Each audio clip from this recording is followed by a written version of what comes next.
Checklists, I think, are something that I've had the kind of honor, I guess, of having my eyes opened up to in recent months working at Pythian. We've really created a culture around our checklists. And I think that what's really interesting is that if you ask most people, everyone will very much say, yes, yes, yes, checklists do make things better, and checklists do help us not to forget things and make mistakes. But oh my God, no, I don't need to use a checklist.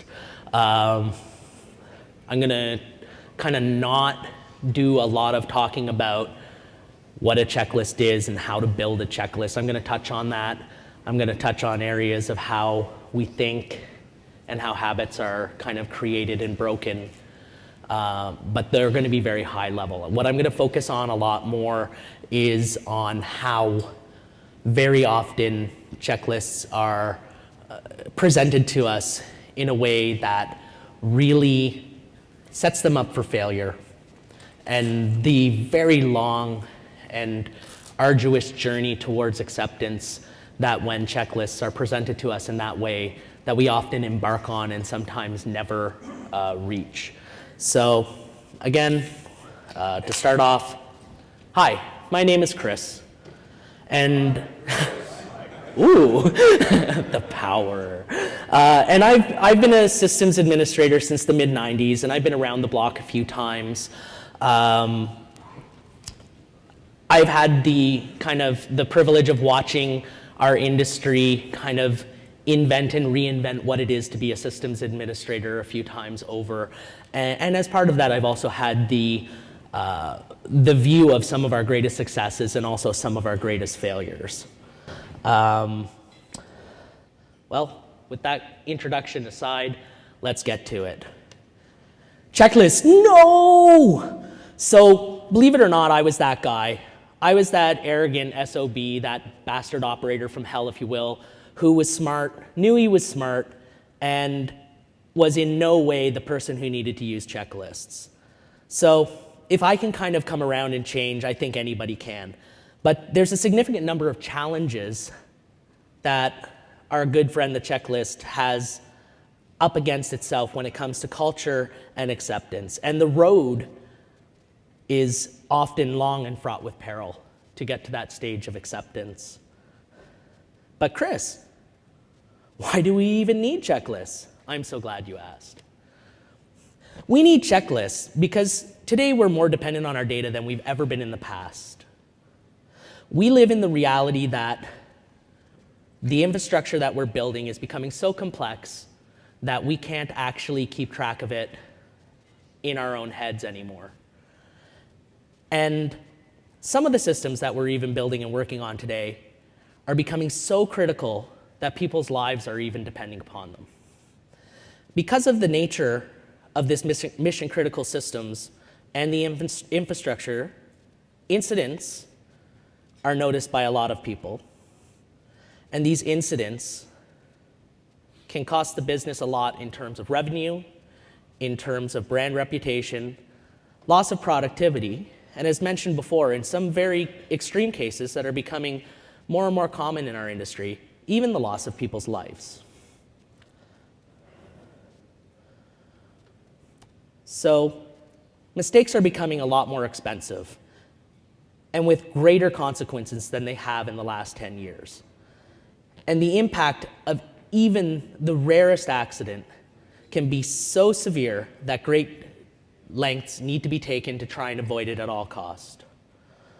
One of the challenges that we have is that we have a lot of these guys who are in charge of these complex systems. Humans are not very reliable. We make a lot of mistakes. Humans also tend to assess themselves as being stronger and better than they are. And this sets up an environment where having those people in charge of the very complex networks without any tools to assist them create an environment where incidents can happen and cost the company quite a lot in terms of revenue, reputation, and loss of productivity. So, total cost of ownership. When we build out our systems, we look at several things to calculate the total cost of ownership. We've generally done this as a combination of capital expenditure. I'm going to need some servers, I'm going to need some load balancers, we're going to lay out a big capital expenditure to buy all of that stuff, plus operational expenditure. What do I need to keep this stuff going month after month? I need some ISP, some hosting, I need power, I need all of that good stuff. And that generally, for the most part, equals total cost of ownership. But the costs of incidents are quantifiable. We can figure out what an hour of downtime is costing your company. And that needs to be taken into consideration for the total cost of ownership of your product, of your service, of your system. So total cost of ownership really becomes capital expenditure plus operational expenditure plus incident expenditure. We can do our best to negotiate with our suppliers and try and get some really good deals. And if we're lucky, maybe we're big and we can leverage our scale and say, you know, we're going to buy our entire year's worth of servers, you know, right now and give us a better deal. We can do the same with our suppliers to a certain extent. But really, our ability to affect CapEx and OpEx is somewhat limited. The most impactful area where we can lower our total cost of ownership of our systems, however, is in incident expenditure. That is an area where we do have a lot of control. So a great way to look at this, and a great way to look at reducing incident cost, is looking at our systems and comparing them to, say, our bodies. Because, you know, our bodies are also very complex systems. If you're relatively fit and healthy, and if you're actively working to keep yourself that way, then really the total cost of ownership over your body is relatively low. When you start to get sick, when you start to require surgical procedures, when you start to get onto prescription medication, and you start to rely on the healthcare systems that we have in our countries, the total cost of ownership over your body rises. Put it really simply, healthy networks are cheaper networks, while unhealthy networks cost a lot of money and are very expensive to maintain. So, for every company that we've been able to create a checklist culture in, there are many, many more that have failed. The use of checklists can and very often are implemented horribly. So before we can reach that promised land of checklist nirvana, we often have to go along a very painful journey. I'm going to speak from my experience, and it's important to say that, of course, my experience isn't going to be the same as yours. To give a little bit of a background, I've spent most of my time in the startup and growth phase of companies. I'm generally in around employee number 30, and I'm usually looking for a new opportunity about 5 years later when the company's at around the 150-person stage. My current company that I'm working for, at about 350 people, is the biggest company I've worked for. So some of what I'm going to say might not apply to you if all you've ever known are really, really large companies that have had all of this put in place when you showed up on day one. But I think that a lot of what I'm going to say is going to resonate with you and speak to you. So, to achieve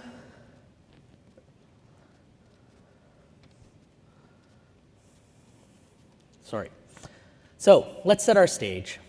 So humans suck. Well, maybe we don't suck, but we do tend to make a lot of mistakes. And mistakes cost the business a lot of money and make the business sad. It also causes the fiery gaze of Sauron's eye to snap upon us and focus all of the attention onto the systems administration team or the operations team or whatever we're going to call ourselves this week. We don't generally like that. We like to be left alone.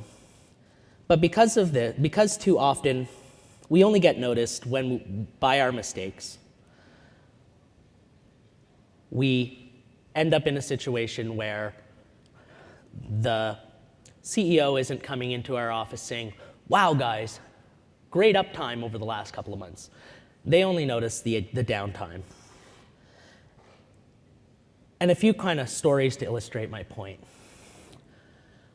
There was a squeaky young sysadmin, new and still had that new sysadmin smell. And he was starting into his first real non-tech support sysadmin job. And he was working in an environment that had both Solaris and Linux in it. This was when Linux was still very brand new. And he went to the senior sysadmin and said, on our Linux boxes, we're using this bash. And on the Solaris boxes, we're using C shell when we become root. And the experience is kind of different. Is there any reason why we can't just go change the shell on all of the Solaris boxes for root to bash? And the old senior sysadmin stroked his long beard and thought for a minute and went, yeah, okay, we can do that. Go ahead and make it so. And the young sysadmin did. And the young sysadmin typoed the path to bash. And the young sysadmin also cut and pasted. So he typoed the path to bash on all of the servers, locking everybody out of the production dev and test Solaris boxes, requiring a maintenance window to reboot into rescue mode to fix the path. That young sysadmin learned a little while later that mistakes are not limited to the young. The old senior sysadmin one day accidentally took an out-of-band modem, because that's how we had to access our consoles back in the before time, and left it dialed in from Canada to our server in Venezuela for 3 weeks before anyone noticed. It was only when we got the over $3,000 phone bill that we noticed that the modem had been left dialed into the server, and we had a very, very unhappy director. As the young sysadmin became a more senior sysadmin, mistakes continued to happen, both with him and around him, like the one release engineer who on more than one occasion had to come to our young sysadmin and ask him to restore the company SVN repository from backup because he had deleted the server copy and not his local copy.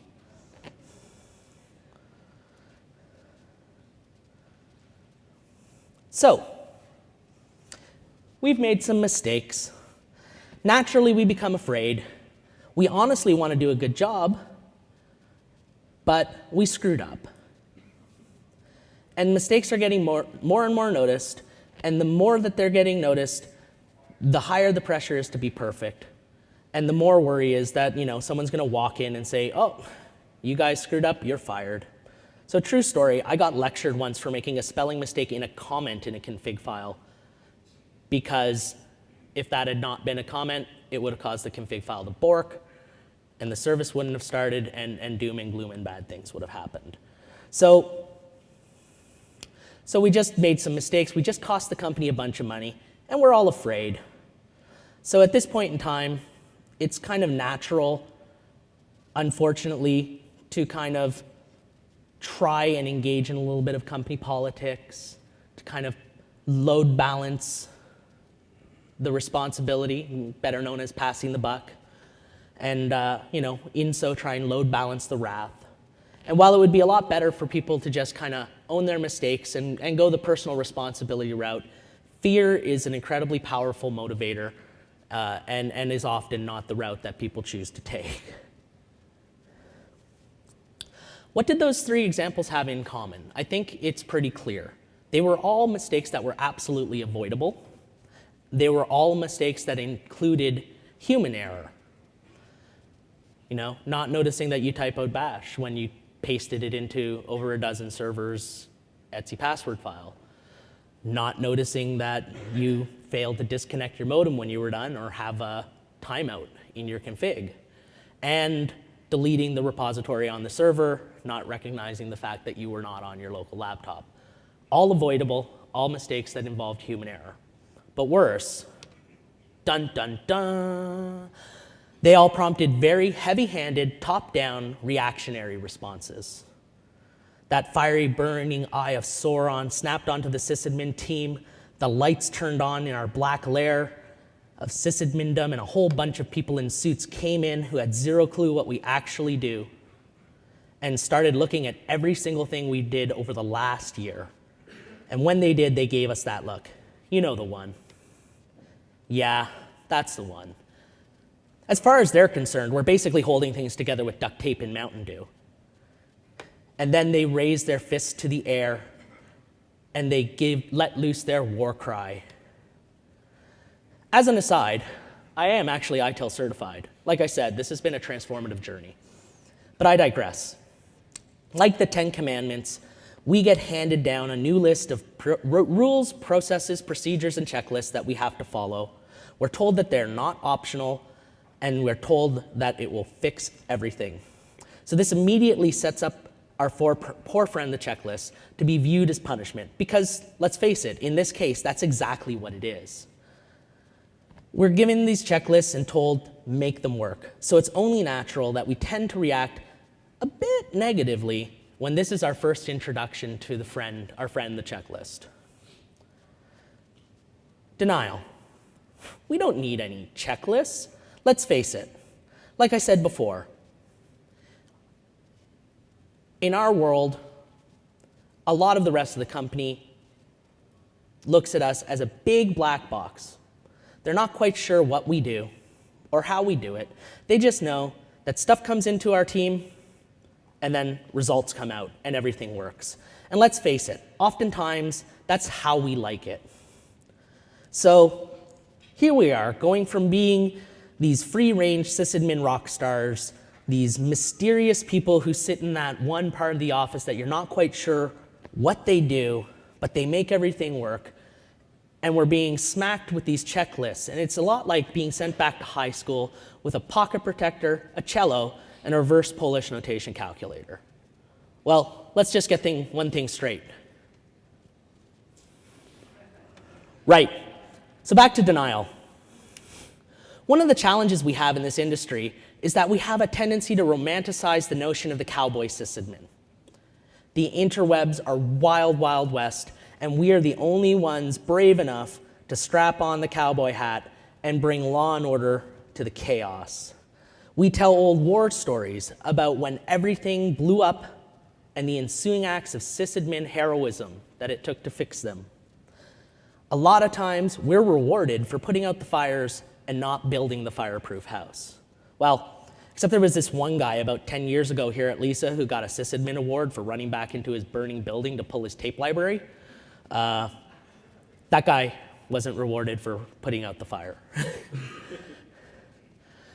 The point is that we often reward negative behavior, while at the same time completely ignoring and failing to acknowledge that it's us in the first place who generally created the climate for which these errors were allowed to happen. This might be me, but I think this almost incentivizes us to do bad things and to not fix things. And it reinforces the denial for the need for tools like checklists to help us be better people. Checklists are used by some of the smartest people in the world. And they're relied heavily in industries such as healthcare, aviation, and construction. We have a reasonable expectation that the room we're sitting in right now is not going to collapse on us. We have a reasonable expectation that the plane we're going to get on, either tonight or tomorrow or whenever we're heading home, is going to get us home. And we have a reasonable expectation, although there are cases, that if we go in for a surgical procedure, they're not going to leave a wristwatch or anything strange inside of us. But it wasn't always even the case. You know, they don't let a surgeon cut into people, and they don't let a pilot fly a plane without using checklists these days. And our pilots and surgeons are not the stupidest people we have. They've embraced the checklist as a way of reducing human error, but that wasn't the case at the beginning. When they were first working to implement the World Health Organization's Safe Surgery Checklist, that's a lot of words, a group of surgeons who basically said, you know, we don't think the checklists are going to have any impact, were asked, if you had to go in tomorrow for a complicated surgical procedure, would you like the surgery team that was going to follow the World Health Organization checklist? Or would you like the surgery team that was just going to rely on their memory and skill? And every one of those surgeons who said that checklists wouldn't make a big deal went with the team that was going to follow the checklist. And I think we would find the same thing in our industry. If you were to hand a sysadmin $1 million and say, you can pick team A, who's going to follow a checklist, or team B, who's not, for your complicated upgrade, And if there's a mistake, I'm going to take that $1 million back from you. I think a lot of people would choose the team that would follow the checklist as well to help reduce their chance of risk. After denial, we come to anger. To go back a few slides to fear, personal responsibility is hard. So rather than accepting that we make mistakes and we need help, we tend to get angry about things, especially as a counter-reaction to that initial punishment of having to use checklists in the first place. We become angry at that guy. You know, the one who caused the incident in the first place that set in motion all of the corporate Rube Goldberg machine that brought us to where we are now with having to use checklists and processes and change control. Doesn't matter how many errors there were in the past, it's all that guy's fault. In a display of some of the worst that human behavior has to offer, we turn on that person, we ostracize them, we put them down so that we can prop ourselves up with the illusion that I'm not the problem, it's that guy, I don't need the checklist, he does. Rather than becoming humble and embracing the notion that we need help, we become arrogant. I have root. I can do what I want, as long as I don't screw up things, which I won't because I'm not that guy and I'm awesome, then everything will be fine. Needless to say, the relationship between management and the people in the trenches become cold and distant. Heck, this is even the point where some people bail. I've seen it many times over. You start putting in processes, checklists, change control, and the like, and people start saying things like, oh, this company is getting too big. I don't want to deal with all this red tape. I'm going to go work for a smaller company where I don't have to deal with all this crap. The problem is that when checklists are forced upon people, we tend to feel like Big Brother is watching us, that we've had the handcuffs slapped on and not in the woohoo way. We feel like we have the training wheels put back on the bike, but most of all, we feel like we're not trusted. So I used to work for a company which was involved in electronic land transfer, basically the buying and selling of houses. In Canada, and I don't know how it is here in the United States, houses are actually bought and sold by lawyers. It's not the real estate agents, it's not anyone else, it's only the lawyers who can actually do that transaction to sell a house from one person to another person. It's a legal transaction. And so I worked for a company who was trying to make this electronic. Before, they would have to get down to the land title office in person. They would have to fill out all sorts of paperwork. It took a lot of time to buy and sell a house. And so we would have this, this piece of software that would allow the lawyers to do it online. And as one might think, when it comes to being able to buy and sell houses, this software had a bunch of security around it. You had your username and password, but it also had an encrypted key on a 3.5-inch floppy disk, back in those days where we had those, that needed to be in the drive or else nothing worked. So of course this two-factor auth was the bane of the existence of both tech support and the lawyers. Always seemed to be screwing up. And lawyers, who are also very smart people, can become very, very angry and defensive when they feel like they're stupid, when they would have to call into tech support and have to kind of lower themselves down to the layer of the tech support person that oftentimes they didn't feel very highly about because that was the person who could fix their problem. And I've seen this a lot with sysadmins as well.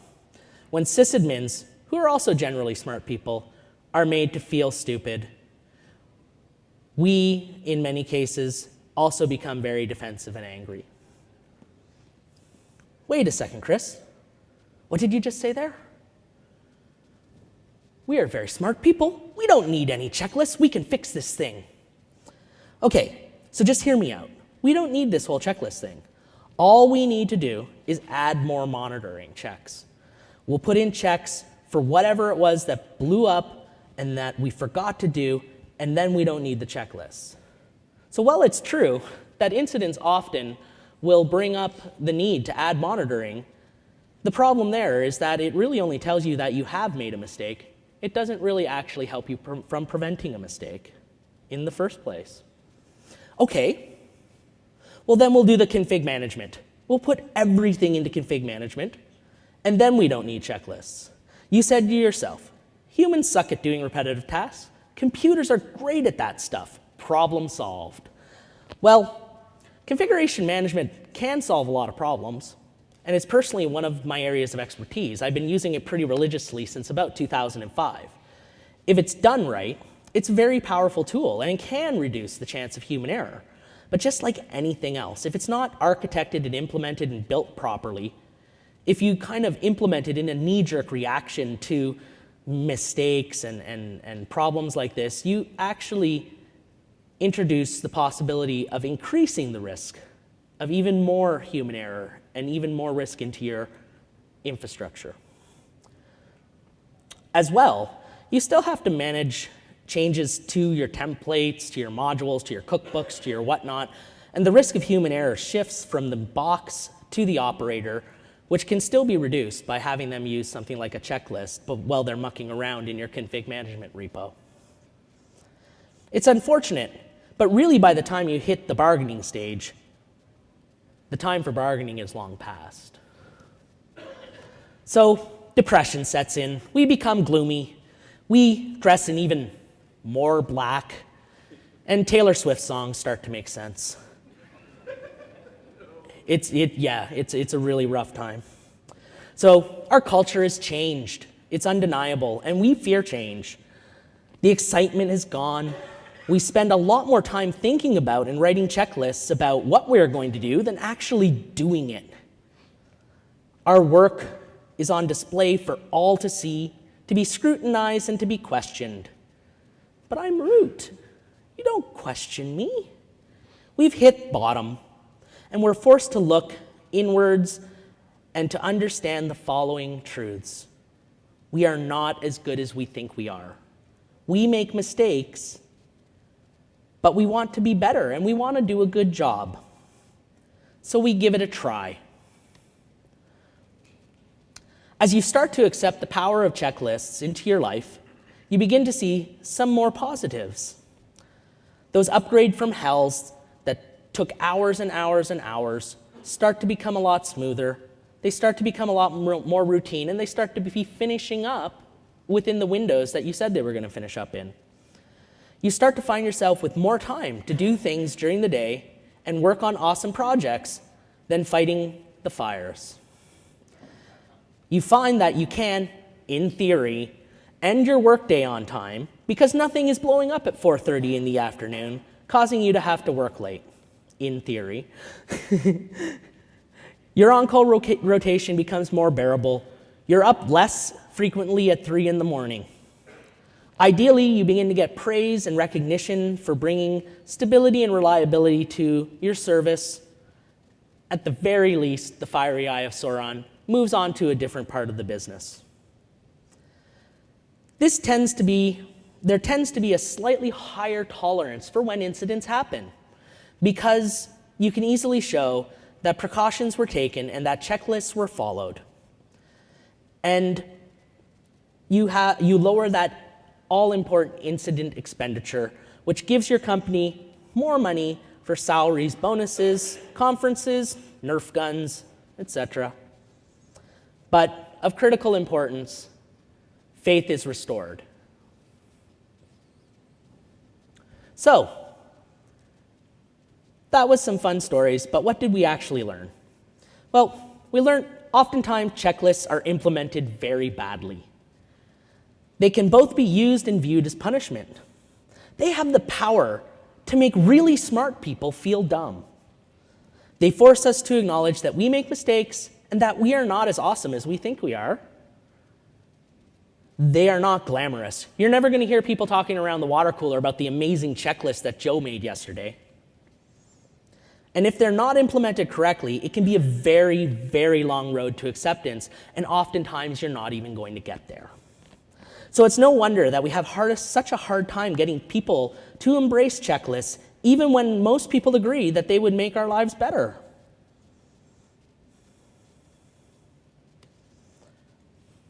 So, did anyone also notice that our journey for rejecting and accepting the checklist was in itself a checklist, the 5 stages of grief?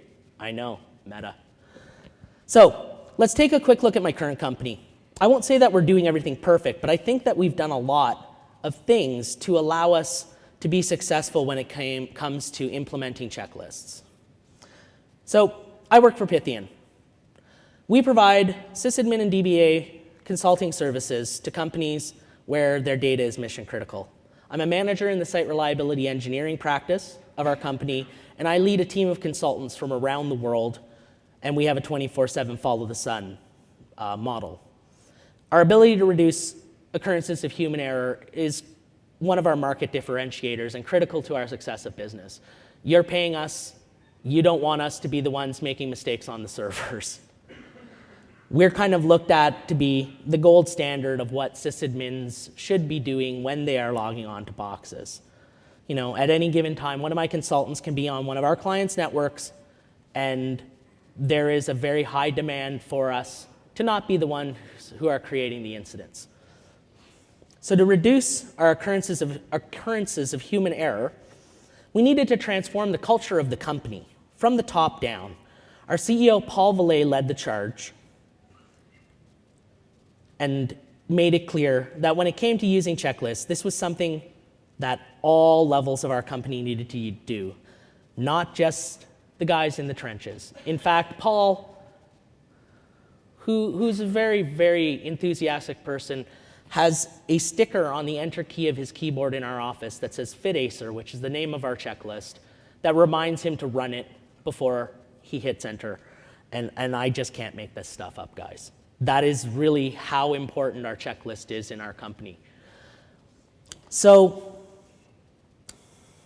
we also, in order to create a culture that accepted checklists, we had to create a culture that acknowledged that mistakes happen and that everyone in the company is, from the smartest person down, makes mistakes. We implemented a culture of the blameless postmortem and encouraged people to be open and honest about the mistakes that they had made with full disclosure so that we could learn from them and allow people to take responsibility and own their mistakes and give a chance for them to say what they were going to do to fix it and what they were going to do to allow it to, or to not allow it to happen again, rather. So in order to make all of this happen, we needed to learn a thing or two about checklists and how people think. So if you build it, they will come, but if you build it and it's 10 pages long, they will leave. The first key to building a great checklist is that it needs to be short.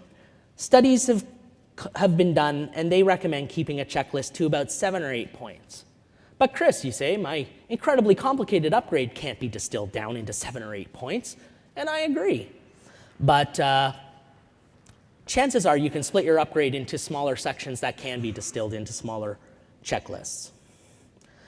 So we need to remember that checklists are not an excuse for self-lobotomy.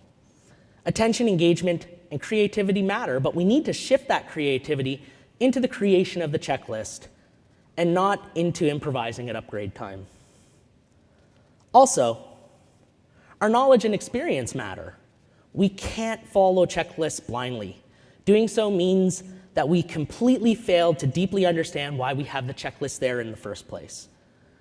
They're there to enhance our ability to be proactive, creative, and help reduce error, not so we can check our brains at the door when we come to work. Let's talk about how we think really quickly. Those who have studied this have come up with a theory about 2 different systems of thinking. If I ask you guys what 2 plus 2 is, or who the President of the United States of America is, chances are those answers likely and hopefully arrived automatically and without effort. In fact, there was almost nothing you could do to stop those answers from popping into your head. This is called System 1 thinking. Some defining characteristics of this thinking are that it's unconscious, automatic, effortless, and without a self-awareness or control. System 1 thinking is really what you see is really all there is. In counterpoint to that, if I asked you guys, what's 367 times 482, unless you're a math whiz, chances are that took you a bit of time and energy to calculate. The answer, of course, is 176,894, if anyone's wondering. This slower analytical thinking is called System 2 thinking. It's defined by being deliberate and conscious, effortful, a controlled mental process with self-awareness and control, and is both logical and skeptical. So there's a pretty easy argument to be made that technology has outpaced evolution. What's important here is to know that System 1 type of thinking is the same type of quick thinking that's linked to our flight and fight reflex. And while that's really good to help us keep out of harm's way, it's not the type of thinking we necessarily want in play when we are in a stressful, complicated infrastructure problem. System 1 thinking is the type of thinking we go to by default when things go wrong and when we get stressed. But Chris, we can train System 2 into becoming System 1 type thinking. Yes, you can. Let's take riding a bike for an example. At first, riding a bike is a very complicated process. You need to deal with balance, and with pedaling and steering and braking and watching where you're going and making sure you're not going to run into anything, and then you have to be able to turn. And a lot's going on, but the more and more you ride a bike, the more and more those actions become automatic. And while we can do this to a certain degree with our jobs, if we're really doing what we say we're doing, and that is addressing repeatable incidents, hopefully when that monitoring system goes off, we're dealing with a situation we haven't seen before. We're dealing with something that's novel, and we're dealing with something where System 1 thinking will not be the most useful type of thinking. So in any average day in your company, you're sitting around, you're working on some cool project, when all of a sudden the monitoring system goes off, a knock guy comes running out with his hands flailing in the air going, "Oh my God, what are we gonna do?" You reach over, you grab the cowboy hat, you put it on. You don't know what the problem is or how you're gonna solve it, but this is your time to shine. Let's do this. Alternatively, it's an average day at your company. You're sitting around working on something awesome. All of a sudden, the monitoring systems come on. The guy runs out of the knock with his arms flailing, going, "Oh my God, what are we going to do?" You click on the alert in your monitoring system. It takes you to your wiki, a description of what the alert means, and a quick checklist on what to try to resolve that alert. Both of these scenarios are absolutely real, especially the knock guy coming out and flailing his arms, going, "Oh my God, what are we going to do?" But what these both illustrate are habits. And I'm not going to say whether they're good habits or bad habits. They are habits, and they're generally old habits, and those are the hardest habits to change.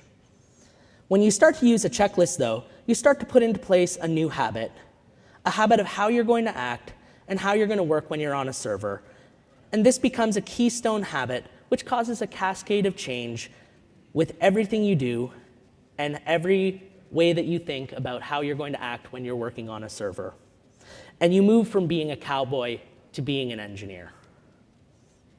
So the checklist we use at our company is called FitAcer. FitAcer was created by our company's founder, Paul Valet, and it's open sourced under the Creative Commons license, so everyone is free to use it and modify it to their needs. FitAcer is not about knowing how to do the work on the server. What FitAcer does is it addresses some of the foundational habits of how you're going to act when you are on a server. It focuses on that to create a keystone habit around responsible ownership of the work you're doing when you're on box. And one of the great things about FitAcer is that it's a really quick and easy checklist to use, because most of the things on that checklist are something you would, or at least should be doing in the first place. So FitAcer stands for Focus, Identify, Type, Access, Check, Execute, and Review. So focus, we're going to slow down. Are you in the right mind frame to do that work?